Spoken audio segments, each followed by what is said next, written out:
When one considers the evolution of civilization, we tend to focus our attention on our major accomplishments such as the development of writing, the building of monumental structures, and the wars, battles, and conflicts that shaped a nation.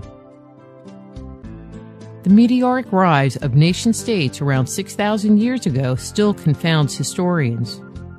Why did it occur? In their search, they tend to overlook the mundane things that set the stage for these rapid changes to transpire. Yet even in the commonplace, how some of the simplest things came into being is still a mystery. Agriculture is a defining achievement in the development of civilization. Other accomplishments such as laws, cities, and even the written language were built upon the structure that agriculture provided. For thousands of years, our ancestors survived by living a hunter-gatherer lifestyle. They were omnivores and lived on a diet that included fresh meat, fish, fruit, vegetables, seeds, and nuts. Then about 10,000 years ago, people from remote parts of the world, Mesopotamia, China, and Mexico, abandoned their foraging way of life and began cultivating crops. In cultures where agriculture became their base, civilization soon appeared. This was a remarkable change for nomadic groups that survived through hunting and gathering for hundreds of thousands of years. Experts have suggested that living a hunter-gatherer lifestyle was difficult and time-consuming. They implied that the development of agriculture allowed people to live in large, sedentary communities where they would have more leisure time. This paradigm shift supported job specialization, which in turn facilitated the development of the arts, writing, and other technical advances. Robert Gillespie of the International History Project states, "There is nothing natural or inevitable about the development of agriculture. Because cultivation of plants required more labor than hunting and gathering, we can assume that Stone Age humans gave up their former ways of life reluctantly and slowly." Agriculture is touted as an upward evolutionary step. Our focus as humans shifted from the simplicity, yet uncertainty, of hunting and gathering to a greater dependence on the labor-intensive cultivation of crops. These early farmers worked all day instead of a few hours a day as their hunter-gatherer predecessors. The freedoms they once experienced was lost to schedules that had to be met. This change ultimately led to a lower quality of life and a decline in overall human health. According to dentist and naturopath Alison Adams, the archaeological fossil record indicates that the introduction of the agrarian diet coincided with a massive decline in health and vitality of the population. Prior to this time, there was no evidence of degenerative diseases or tooth decay. But with agriculture, both men and women lost considerable height, which has only been recovered after 10,000 years. There is also evidence that there was a massive increase in infant mortality at this time. The dilemma we face when we look at the development of agriculture is why was a more difficult set of behaviors reinforced and ultimately adapted? What compelled man to forego his independence for the impersonal and complex political life of the city? Was the advent of agriculture and its associated stratified society a natural part of man's social evolution? Or was there some intangible factor that motivated this drastic change? Theories do exist, yet few satisfactory answers have emerged to answer this paradox. Yet within a few thousand years, the old hunter-gatherer style of social organization began to decline. It was replaced by a society that was hierarchical. As villages and cities grew, governments, socioeconomic classes, and specializations emerged. Wars between rival groups began with the rise of property ownership. This behavior was unseen in the hunter-gatherer society, who had no concept of land as something belonging to one person or group. Why did humankind begin cultivating crops in the first place? Legend tells us that the gods provided humanity with the knowledge of agriculture. Chinese mythology, for example, informs us that the gods taught man a number of things, including the domestication of plants. The people were also provided with various agricultural tools and the knowledge of irrigation. A similar story comes to us from the apocryphal Christian Book of Enoch, where we learn that the sons of gods acquainted humanity with the knowledge of plants and the cutting of roots. Myths of the Hopi Indians tell us that the Kachinas came to the Hopi villages and taught them various forms of agriculture, while in Mesoamerica, the god Quetzalcoatl taught humanity how to cultivate corn seeds. Did they also play a pivotal part in the evolution of grains from their humble origin to the grains we know today?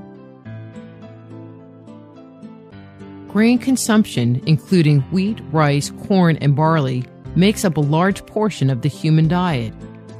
Its development, though often discussed in a cursory way, presents us with a number of odd twists of fate that justify a deeper look into its development.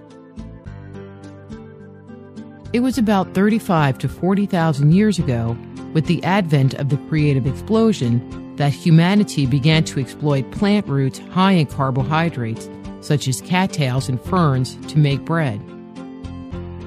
The roots, in order to be consumed, had to be peeled, dried, and finally ground into flour. The processed flour would be mixed with water, fashioned into a flatbread or cake, and then cooked. All of these steps were required before the starchy plant matter could be eaten. It is unclear when we started eating the seeds of grasses. Grass seeds, like the roots of cattails and ferns, require considerable processing before they can be consumed. First, the small seeds have to be harvested. The grains have to be separated from the unedible portions of the plant, the chaff. Then it has to be cooked, ground, or both before it can be utilized. This is a time-consuming, multi-step process. Even with all the labor required in producing a loaf of pita-like bread, it was nature that gave us the biggest hand in the progression of wheat from its seed-like origin to the wheat we consume today.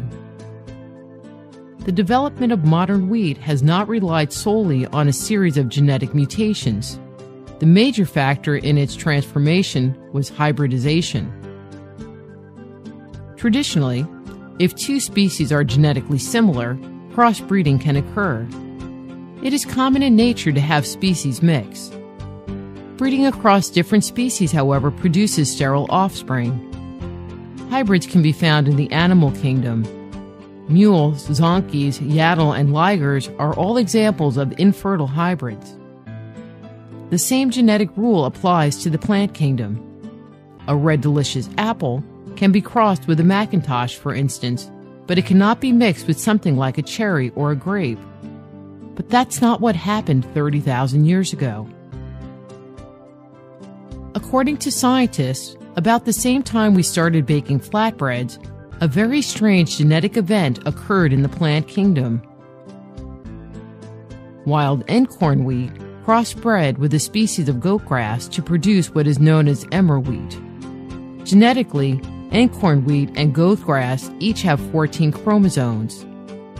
If we call the 14-chromosome genetic structure of Einkorn Wheat AA, and the 14-chromosome structure of goatgrass BB, when they combine, the resulting hybrid crop should have a genetic structure of AB with a corresponding 14 chromosomes. This crossbred hybrid plant, with half of its genetic material coming from each parent, would be, like other hybrid plants, sterile in nature. Nevertheless, this is not what happened in the case of Emmer Wheat. Its genetic structure, instead of having the expected AB chromosomal mix, contains the full genetic structure from both parents, AABB. This combination of cellular material with its full complement of genes restored fertility to the resultant plant.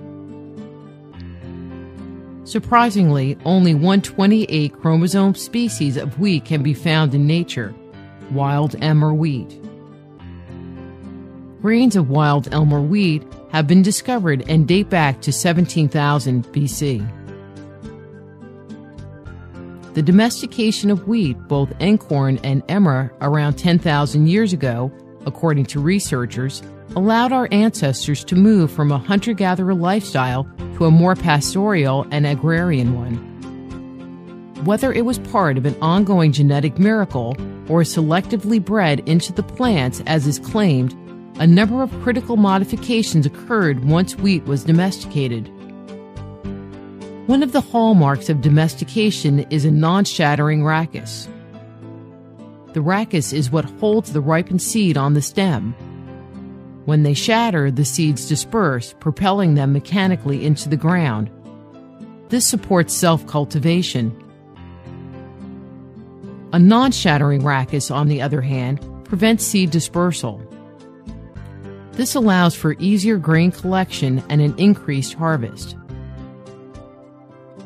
The appearance of a non-shattering rachis in early cereal domestication is consistently found in the evolution of grasses such as rice, wheat, corn, and barley.